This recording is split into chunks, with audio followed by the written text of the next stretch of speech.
ये सारा खेल जो आप देख रहे हैं ना कि वो टूटा, ये टूटा, आपने लोगों की कमर तोड़ दी थी और हमने 370 तोड़ा, फर्क इतना रहा।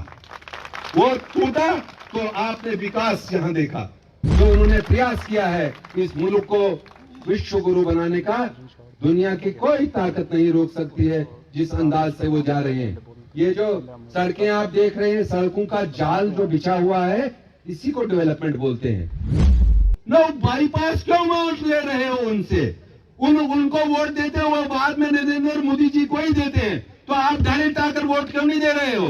उधर क्यों जा रहे हो? उधर से लखनपुर से रास्ता है जम्मू कश्मीर के लिए, कहीं इधर उधर से आओगे, कोई फायदा नहीं है। एहतराम जम्मू कश्मीर यूटी के भारतीय जनता पार्टी के अध्यक्ष नायब सदर शक्तिराज जी परिहार, हमारे संगठन मंत्री मेरे अजीज मेरे भाई विपिन शर्मा जी, जैसा कि तारुफ दिया विजय मोहन ठाकुर जी का, मैं बहुत सालों कई सालों से इनके साथ जुड़ा हूं, बड़ी शिद्दत और लगन से अपना कार्य करते हैं। मैं अपने जिला अध्यक्ष विजय मोहन ठाकुर जी, मेरी बहन यहाँ जिला अध्यक्ष महिला मोर्चा अर्पणा जी, हमारी मंडल अध्यक्ष बाबूराम जी, यहाँ बहुत सारे, ये हमारे युवा मोर्चा के भूल जाएंगे तो युवाओं का कल क्या जवाब दूंगा, रविंदर जी, बहुत सारे हमारे सरदार जी हैं, राजेंद्र जी, आपको सल्यूट करता हूं। और जानने वालों को तो खबर होगी, मुझे लगता है सबको, कि इन विपरीत परिस्थितियों में मुसीबत का पहाड़ टूटने के बावजूद आप भारतीय जनता पार्टी के परचम को बुलंद करने के लिए आप यहां मौजूद हैं। आपको शीश झुकाकर मैं नमन करता हूं, 100 बार करता हूं, क्योंकि सभी लोग जानते होंगे, मेरे मन ने कहा कि जिस धरती पर मैं हूं, तो मैं अपने संगठन मंत्री जी से इजाजत लूंगा कि अगर 2 मिनट इजाजत देंगे तो 2 मिनट के लिए इनके उस महनाज पुत्र को यहां हम श्रद्धांजलि जरूर देंगे। मेरे मन से आवाज आई और काबिल एहतराम शक्तिराज जी बराबर तैयार थे कि कब ये शब्द इनके मुंह से निकले।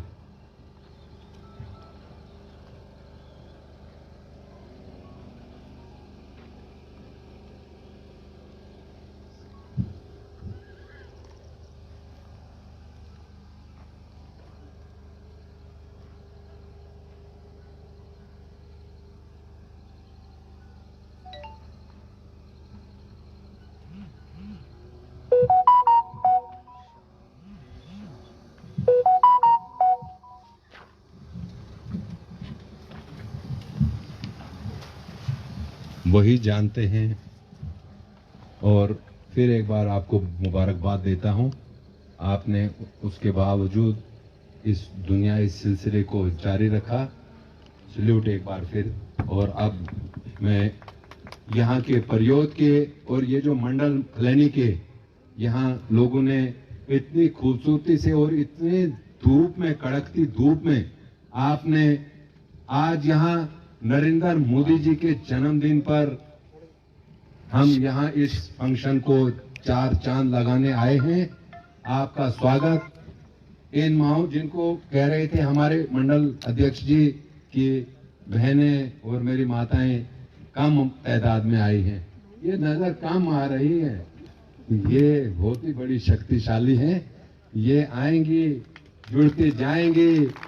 और नरेंद्र मोदी जी अगर इस देश के प्रधानमंत्री बने हैं, एक उनके भरपूर, उन्होंने एक शब्द जरूर कहा, आप लोगों को मैं जरूर कहूंगा।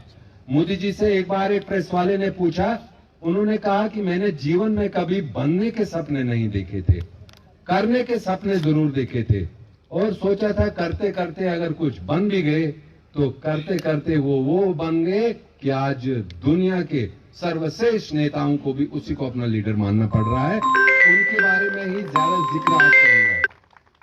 मौजूद साथियों, यहाँ माजी में आपने बहुत सारी राजनीति देखी होगी, मैं कम समय आज लूंगा क्योंकि टाइम कम है, धूप भी है और हमारे काफी सारे नेताओं ने आप तक बात रखनी है। कभी कभी सुनता हूं कि बड़ी पीड़ा और बड़ी तकलीफ होती है। दूसरे सियासतदानों को हम ये नहीं बोलते कि तुम्हें इजाजत नहीं है बोलने की, कि रोक लगाई है नरेंद्र मोदी जी ने। आप बोलिए, बस सच बोलिए, झूठ क्यों बोल रहे हो आप? आपको क्यों शर्मिंदगी हो रही है कि काबिल एहतराम नरेंद्र मोदी जी ने इस देश के गरीब को ऊपर उठाना शुरू किया तो आपको तकलीफ हो रही है? उन्होंने अब ठेकेदारों को, उन पुराने सिस्टम वाले लोगों को थोड़ा उनकी जेब को टाइट किया है और यहां राशन आपको फ्री मिल रहा है, गोल्डन कार्ड है। देश का हर शख्स बड़े फख्र से सर ऊंचा करके आज चल रहा है।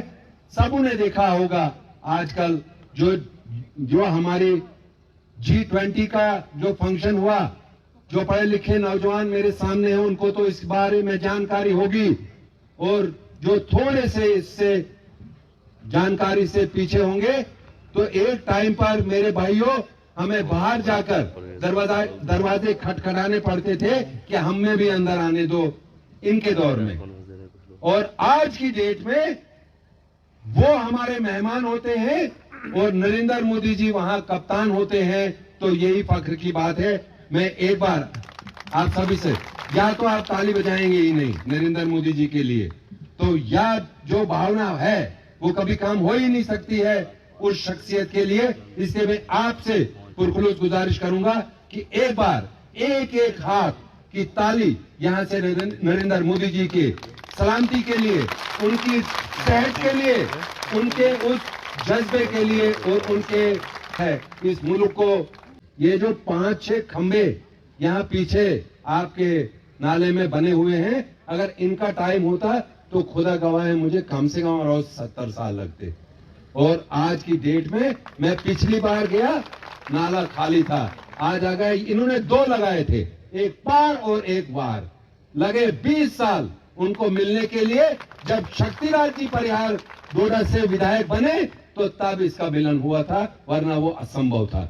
मेरे भाइयों, मैं इस सरजमीन पर कई बार आया हूं और आज जिस गर्मजोशी से आपने नरेंद्र मोदी जी के जन्मदिन को मनाने का यहां आज संकल्प लिया था, आपको मेरी तरफ से ढेर सारा प्यार। यहां एक चीज जरूर कही जाती है कि इस बीजेपी को, भारतीय जनता पार्टी को ज्यादातर हिंदू भाई वोट करते हैं, मुसलमान कम वोट करते हैं। ऐसा आप मानते हैं? ऐसा नहीं है। नरेंद्र मोदी जी ने एक साफ शब्दों में हमारे तक एक नारा पहुंचाया है, सबका साथ, सबका विकास, सबका विश्वास। और मुझे आप बताइए कि जम्मू कश्मीर में कोई ऐसी शख्सियत नहीं थी कि जिसको वो राज्यसभा में ले सकते थे, जिन्होंने पूरा जीवन भारतीय जनता पार्टी के लिए लगाया। लेकिन हम लोगों के लिए और इनकी ये दिलों में जो काले मैल पड़े हुए हैं उनको दूर करने के लिए यहां से एक चौधरी बरादरी को, गुलाम अली खटाना को जम्मू कश्मीर से हिंदुस्तान की पार्लियामेंट में पहुंचाया। जहां एक साइड पर डॉक्टर जितेंद्र सिंह जी यहाँ के सांसद हैं, वहीं पर उनको कोई चुनाव नहीं, कोई वोट नहीं। उनके उन जज्बों को हम यहां से सल्यूट करते हैं कि उन्होंने एक चौधरी बरादरी को, सोया था रात को, उसका स्विच बंद था, हमारे अध्यक्ष रविंद्र रैना जी ने उनको फोन किया, उनका फोन बंद पड़ा था, उनके हमसाये को फोन किया। उस जमात की बात बोल रहा हूं। और यहाँ पत्रकार भी हमारी इस बात को यहाँ अपने कैमरे में कैद कर रहे हैं। जाइए और फैलाइए और वायरल कीजिए इस बात को कि नरेंद्र मोदी जी ने, क्या कल्पना कर सकते हो कि किसी दूसरी जमात में ऐसा मुमकिन है? नहीं थे। बहुत सारे कद्दावर नेता थे, भारतीय जनता पार्टी की लाइन लगी हुई थी, लेकिन नरेंद्र मोदी जी और अमित शाह जी ने कहा कि हम लेंगे जम्मू कश्मीर से, तो एक एसटी बरादरी से सोया हुआ था, जगाया उसको एक अपने मोहल्लेदार ने। कभी ऐसा मुमकिन हो सकता है? आपने देखा होगा 40-40 साल से, और हैरान हूं मैं कि यहाँ हमारे किश्तवाड़ से और बाकी जगहों से यहाँ नेशनल कॉन्फ्रेंस की एक कन्वेंशन हो रही थी और आकर नरेंद्र मोदी जी पर प्रहार कर रहे थे और गलत तारीख बोल रहे थे। सजाद साहब, आप डोडा में आकर लोगों को, आप उनको गलत पाठ पढ़ रहे थे। क्या बोल रहे थे आप उनको कि यहाँ कभी नेशनल कॉन्फ्रेंस ने उठने ही नहीं दिया बाकी जमातों को? कैसे बोल रहे थे आपको? तो जिन्होंने अपने माजी में यहाँ कौन सी तारीख और कहां से आपने पढ़ा था, मैं आपको आपके कैमरे के माध्यम से जवाब देंगे। वो नेशनल कॉन्फ्रेंस के एक जिम्मेदार आदमी थे वो, और मैं सुन रहा था, मुझे अजीब लग रहा था कि ये कौन सी तारीख पढ़कर यहाँ कौन सी तारीख बोल रहे हैं कि यहाँ भारतीय जनता पार्टी का तो अब परचम बुलंद है, वो बुलंद ही रहेगा जब तक ये कांधे हैं, ये बुलंद ही रहेगा, इसको कोई नीचे नहीं लाएगा। और वो बोल रहे थे कि हमने यहाँ कभी बजने ही नहीं दिया इस जिले में। अरे कैसे नहीं बजने दिया?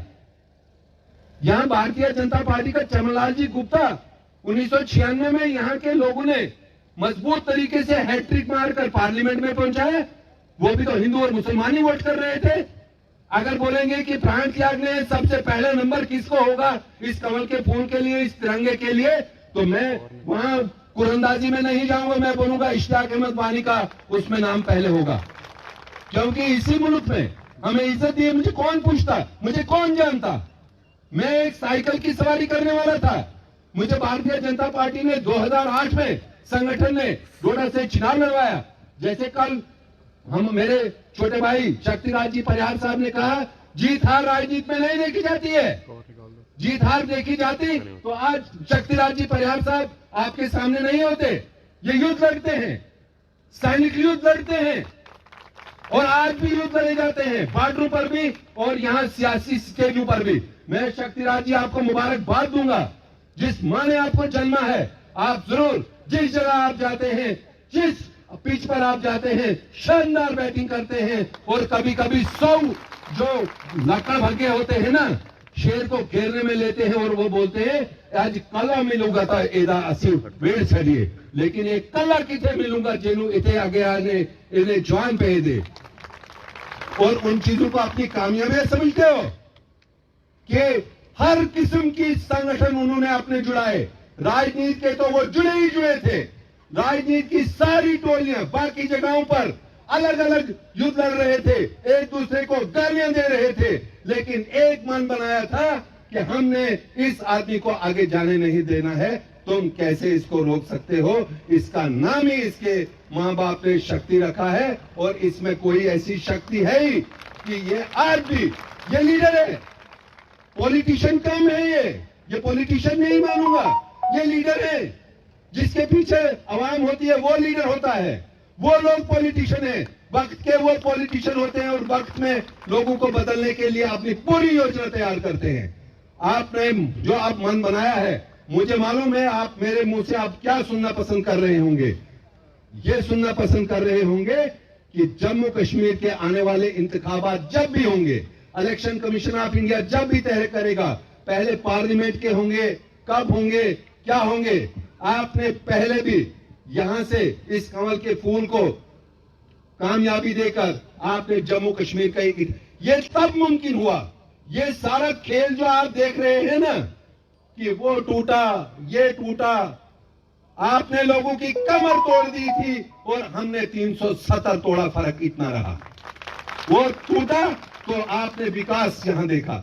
और जो लोग कुछ अभी भी बोल रहे हैं कि उधर जाएंगे, सुप्रीम कोर्ट में केस पड़ा हुआ है जिस पर श्यामा प्रसाद मुखर्जी की मोहर लगी होगी, 100 जन्म भी लोगे तब भी वो आप मुमकिन नहीं होगा। जो टूट गया वो टूट गया। और मेरा अक्सर कभी कभी बोलते थे कि इसने बोला कि कब्रिस्तान से मुर्दा वापस आया, कभी देखा है जीवन में? उधर शमशान घाट से वापस आते हुए चिता से वही हाल है, क्योंकि इसने हमें दुख, दर्द और सितम के अलावा कुछ नहीं दिया था। तो क्या चीज वापस मांगने जा रहे हो? क्या है उसमें? उसमें रखा क्या था? तुम्हारे घर के इखराजात, तुम्हारी अपनी डेवलपमेंट, आवाम की उसमें कोई डेवलपमेंट नहीं थी।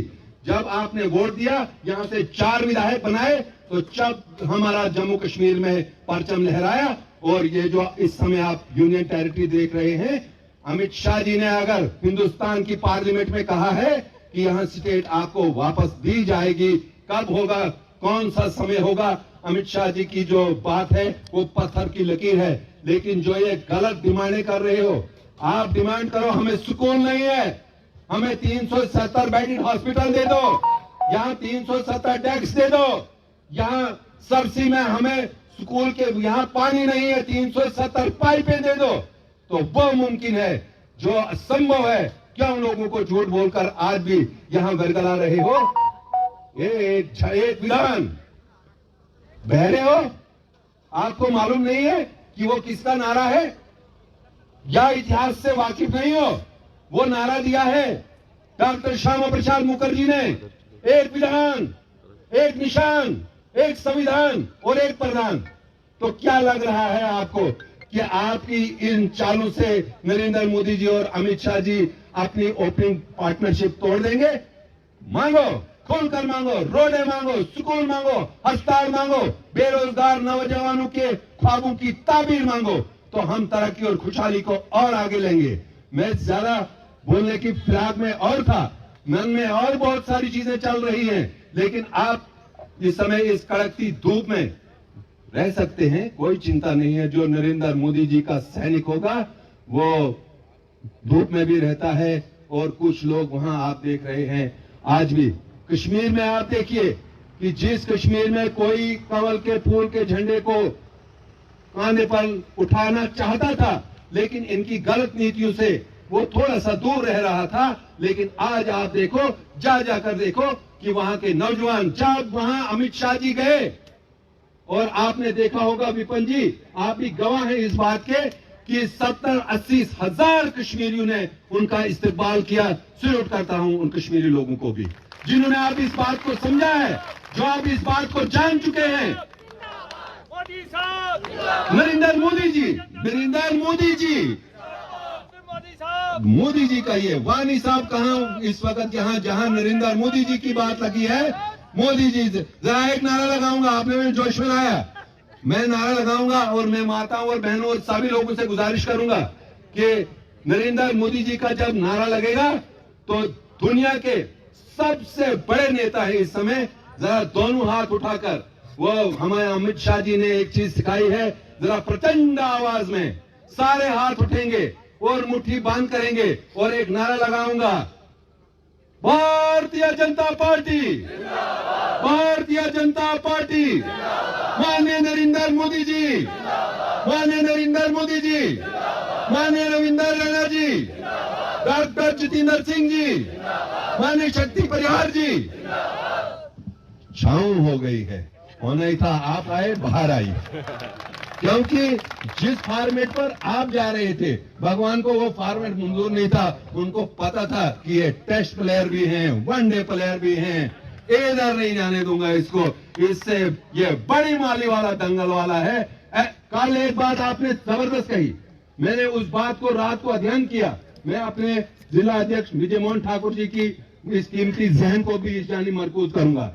जब यहां डीडीसी के चुनाव हुए, उसका रिजल्ट आया, उस रिजल्ट में 8 लोग जीते, हिंदू भाई जीते, देखो ये सच्चाई है। 6 जीते मुस्लिम भाई, इधर से हो गए 14। जब उधर गिनती करनी थी वोटों की, जब वोट गिनती किए चेयरमैन के लिए, और वोट पड़ गए हैं हमें 9। बाईपास क्यों वोट ले रहे हो उनसे? उनको वोट देते हो, वो बाद में नरेंद्र मोदी जी को ही देते हैं, तो आप डायरेक्ट आकर वोट क्यों नहीं दे रहे हो?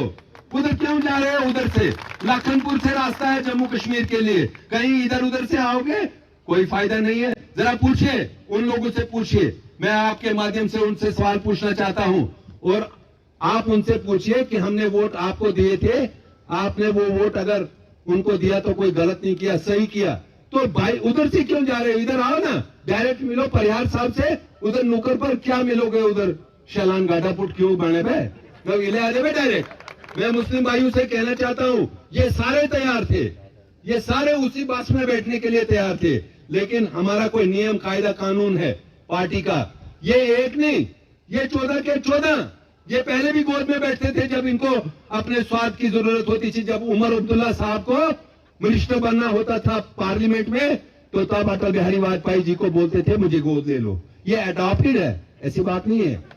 हाँ, आज अगर वो बोल रहे हैं, और ये जो बाकी जमाते हैं ना, इनका तो नामो निशान सभा चट हो गया है, अब इनका कोई नहीं है। अब एक ही है, कमल का फूल, कमल का फूल। हमें कोई नहीं जानता, कोई पहचान नहीं थी। मैं अपने मुस्लिम भाइयों से भी गुजारिश करना चाहता हूं कि आओ, इज्जत मान सम्मान, आपको जो चाहिए वो यहां आपको मिलेगा। अगर और कुछ चाहिए तो वो मैं नहीं बोल सकता हूं। आपने अपने बच्चों के मुस्तकबिल के लिए, अपने रोड, अपनी बिल्डिंग, अपने अस्पताल के लिए अगर राजनीति करनी है तो आइए, यहां मंच खुले हैं। और मैं इन्हीं अल्फाज के साथ आपसे रुखसती चाहूंगा और इस उम्मीद से, रमी कहते हैं जिसको उसका नशा ही कुछ निराला है, इसी बाईस रमी का हर जगह पे बोलबाला है। किसी दुश्मन को घर ठिकाने लगाना हो तो किसी भी तरह, रमी यही है, उन्हीं को बोल रहा हूं, किसी भी तरह उसको रमी के शौक में डालो। रमी के शौक में घर का हर एक सामान वो हारा। उसे चारों तरफ से जब कर्जदारों ने ललकारा, लिया एक दिन बीवी को साथ और मारवाड़ी के यहां पहुंचा। मारवाड़ी किसको बोलते हैं मेरी बहनों? मारवाड़ी बोलते हैं जेंग सुनियारे पहुंचो ना। सो लिया एक दिन बीवी को साथ और मारवाड़ी के यहां पहुंचा। मियां जीते हैं, बीवी ने ये सोचा, मगर उसकी सादगी का ये किया धोखा। रहन बीवी को रख के आया था गिरवी, वो प्यार भी हारा, वो हार भी हारा। भला वो हो नहीं सकता, बुरा जो काम होता है, बुराई का जमाने में बुरा अंजाम होता है। काम ऐसा करता है क्यों? बेमौत मरता है क्यों? सूली पे तू चढ़ जाएगा, हाथ तेरे कुछ भी ना आएगा। अब शादा ने लिखा है जो, कल तो भी सड़कों पे गाएगा। ए भाई, अब जरा देख के लगाओ, ये नशा बहुत खटका है, इसका बुरा झटका है। ये टूटेगा कहीं तो फिर ये मटका है। मैं अब एक नारा लगाऊंगा, भारत माता की, भारत माता की जय हिंद।